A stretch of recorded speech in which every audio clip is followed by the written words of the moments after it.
बाबर आजम को Pakistan cricket team का कप्तान मुकर्रर कर दिया गया है। जी हां, बाबर आजम को एक दफ़ा फिर से पाकिस्तान क्रिकेट टीम का कप्तान मुकर्रर कर दिया गया है। खबरें गर्दिश में आ रही थीं कि बाबर आजम का नाम सामने आ रहा है पाकिस्तानी क्रिकेट टीम की कप्तानी के लिए, और बिल्कुल ऐसा ही हुआ है। और बाबर आजम को एक दफ़ा फिर से पाकिस्तानी क्रिकेट टीम का कप्तान मुकर्रर कर दिया गया है। इससे पहले भी 4 साल बाबर आजम ने हर फॉर्मेट के लिए पाकिस्तानी क्रिकेट टीम की कप्तानी की है, और अब ये बिलाखिर फैसला हो चुका है कि बाबर आजम को पाकिस्तानी क्रिकेट टीम का कप्तान मुकर्रर किया जाए। फैसल शाही हमारे साथ मौजूद हैं, उनसे मजीद इस पर तफसीलात हासिल करते हैं। फैसल, बताइएगा, एक दफ़ा फिर से बाबर आजम को कप्तानी सौंप दी गई है? बिल्कुल ऐसा ही है। पाकिस्तान क्रिकेट टीम का जो नया कप्तान है बाबर आजम का जो है नाम फाइनल कर लिया गया है। पाकिस्तान क्रिकेट बोर्ड ने बाकायदा इसका ऐलान कर दिया है। बाबर आजम को वनडे इंटरनेशनल और T20 के लिए जो है कप्तान मुकर्रर किया गया है। सिलेक्शन कमेटी से पहले जो है बाबर आजम को कप्तान बनाने की सिफारिश कर चुकी थी, लेकिन आप जानती हैं कि काकोल में fitness camp Pakistani cricket team का जारी था। खिलाड़ी वहाँ पे मौजूद थे और उनका इंतजार किया जा रहा था कि जब फिटनेस कैंप कंप्लीट होगा उसके बाद बाकायदा ऐलान किया जाएगा। तो आज ऐलान जो है वो कर दिया गया है। Chairman Pakistan cricket board Mohsin Naqvi ने जो है ऐलान किया और बाबर आजम को T20 और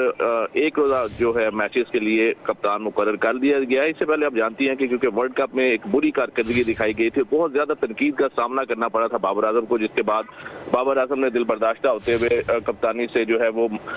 दस्तबरदार हुए थे। जिसके बाद बहुत सारे नाम सामने आ रहे थे। शहनशाह अफरीदी का नाम सामने आ रहा था कि शायद इस बार उनको कप्तानी का जो है वो सेहरा उनके साथ जाएगा, लेकिन बिलाखिर जो है ऐलान किया गया और बाबर आजम को एक बार फिर ये जिम्मेदारी दी गई है। एक रोजा मैचेस के लिए और T20 मैचेस के लिए जो है वो कप्तान मुकर्रर किया गया है, क्योंकि आगे बहुत बड़े इवेंट आ रहे हैं, जैसे कि जून में T20 वर्ल्ड कप आ रहा है अमेरिका और वेस्ट इंडीज में, और उसके साथ साथ पाकिस्तानी क्रिकेट टीम मई में जो है वो इंग्लैंड के साथ सीरीज खेलने के लिए T20 सीरीज खेलने के लिए इंग्लैंड जाएगी। तो उससे पहले जो कप्तानी का जो है वो फैसला करना था, तो बिलाखिर आज बाबर आजम का जो है नाम है वो फाइनल कर दिया गया है पाकिस्तानी क्रिकेट टीम के कप्तानी के लिए। जी ठीक है फैसल, आप हमारे साथ ही रहिएगा। शकील खटक भी हमारे साथ मौजूद हैं। शकील, आप बताइएगा, बाबर आजम को एक दफ़ा फिर से कप्तानी सौंप दी गई है और कहा जा रहा है कि 2 फॉर्मेट्स के लिए उन्हें कप्तानी दी गई है, T20 सीरीज़ के लिए और वनडे इंटरनेशनल के लिए। जी बिल्कुल, देखिए ऐसी अभी इस वक्त मौजूदा तौर पर पाकिस्तान का T20 का कैप्टन शहनशाह अफरीदी था, लेकिन उसके बाद फिर शहनशाह अफरीदी को कप्तानी से तब्दील करने के हवाले से पाकिस्तान क्रिकेट बोर्ड ने फैसला कर लिया था। और इस हवाले से पाकिस्तान क्रिकेट बोर्ड के चेयरमैन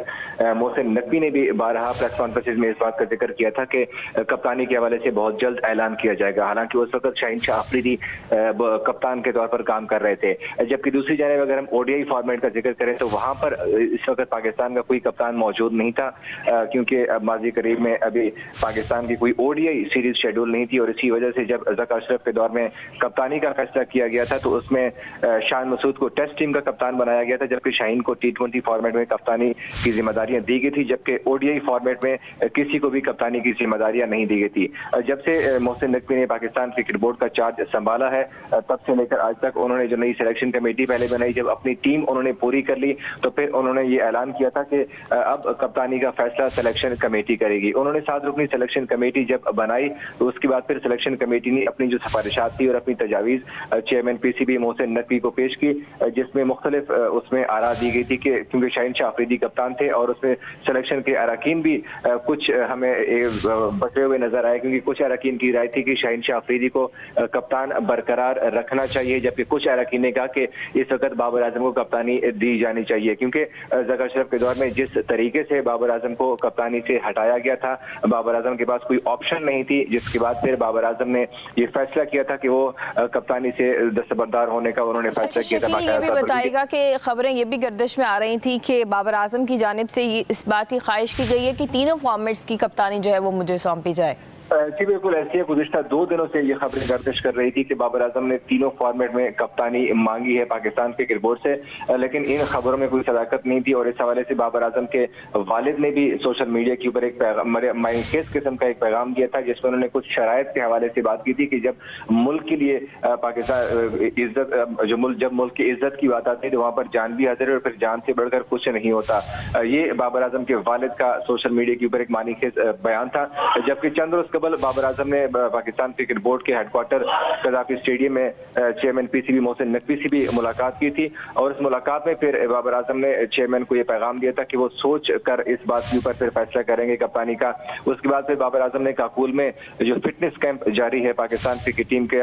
वो ज्वाइन कर लिया और सिलेक्शन कमेटी के अरकान जो थे उन्होंने भी वो काकुल गए थे और वहां पर भी शाहीन शाह अफरीदी और बाबर आजम से मुलाकात की और फिर कंसेंसस से उन्होंने फिर चेयरमैन को अपनी सिफारिशात पेश की कि बाबर आजम को कप्तान बनाया जाए। बाबर आजम की कप्तानी की अगर हम बात करें तो वहां पर भी बाबर आजम का ट्रैक रिकॉर्ड अच्छा है। उन्होंने 42 मैचेस उनकी जो कैप्टनसी है उसमें पाकिस्तान ने जीते, जबकि 23 मैचेस में उनको शिकस्त हुई थी क्योंकि अभी पाकिस्तान की वाइड बॉल फॉर्मेट की क्रिकेट अच्छी खासी आ रही है और इसी वजह से फिर कप्तान का जो फैसला होना था। अच्छा शकील, बताइएगा कि वनडे इंटरनेशनल्स और T20 सीरीज के लिए उनका नाम जो है वो सामने आया है, कप्तानी उनको दी गई है, लेकिन जो टेस्ट मैचेस हैं उनके लिए अभी किसी का नाम सामने नहीं आया, तो इस हवाले से पीसीबी की क्या राय है? देखिए अभी इस वक्त तो पाकिस्तान के जो टेस्ट फॉर्मेट है उनके कप्तान शान मसूद है, लेकिन अगर हम आगे फ्यूचर में देखें तो पाकिस्तान के पास सिर्फ वाइड बॉल फॉर्मेट की क्रिकेट ही आ रही है। अभी वर्ल्ड कप से पहले पाकिस्तान ने 3 सीरीज खेलनी है जिसमें न्यूजीलैंड के खिलाफ होम सीरीज शेड्यूल है, फिर मई में आयरलैंड और इंग्लैंड के खिलाफ सीरीज शेड्यूल है और उसके फौरन बाद फिर T20 वर्ल्ड कप आ रहा है और इसी वजह से फिर मेरा ख्याल है अभी तक जो है वो कप्तानी का जो टेस्ट फॉर्मेट का वो शान मसूद के पास है और उनको छेड़ना अभी तक मुनासिब नहीं होगा क्योंकि अभी पाकिस्तान के पास टेस्ट क्रिकेट में तकरीबन 7 से 8 महीने का वक्त दरकार है और उसके बाद फिर जो सिचुएशन डेवलप होगी उसके बाद पाकिस्तान क्रिकेट बोर्ड फैसला करेगा, जबकि वाइड बॉल फॉर्मेट ज्यादा होने की वजह से क्रिकेट पाकिस्तान क्रिकेट बोर्ड ने यह फैसला किया था कि एक ऐसा कप्तान मुकर्रर किया जाए जो कि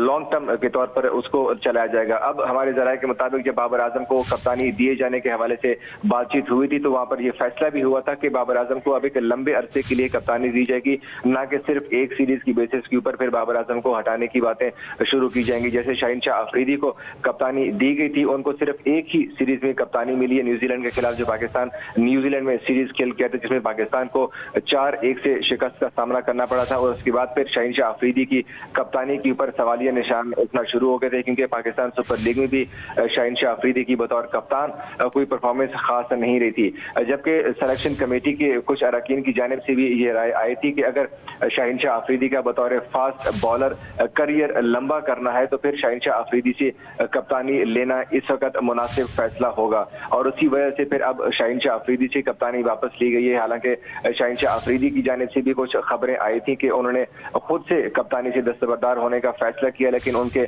जो करीबी रफका थे उन्होंने शाहीन शाह अफरीदी को उस वक्त जी ठीक है, बहुत शुक्रिया। शकील खटक और फैसल शाही हमारे साथ मौजूद थे।